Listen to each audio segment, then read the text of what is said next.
Hello, কে বলছো সুখী? আমি তোমার বাবা বলছি। তোমার সাথে কিছু কথা বলতে চাই। তোমার হাতে কি একটু সময় হবে আমার কথা শোনার জন্য? তুমি দিন পৃথিবীতে আসছে, অনেক শখ করে তোমার নাম রাখছিলাম সুখসুখী। তুমি তো আমার প্রথম মেয়ে, অনেক আদরের ছিলা। ছেলেদের মা মারা গেলে মেয়েই তার মা।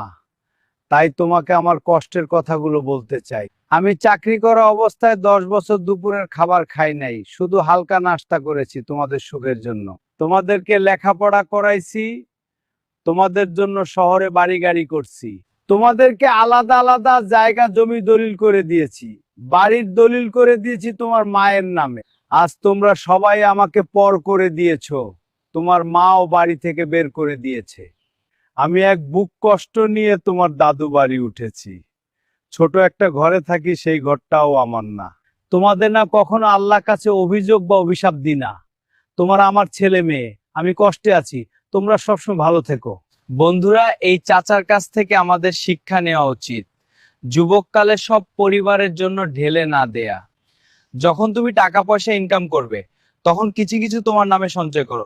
জমি বাড়ি কখনোই স্ত্রী সন্তানদের নামে করা উচিত না। ও ভালো কথা বন্ধুরা, আমার এই চ্যানেলটি নতুন, সবাই মিলে আমাকে একটু সাপোর্ট করো।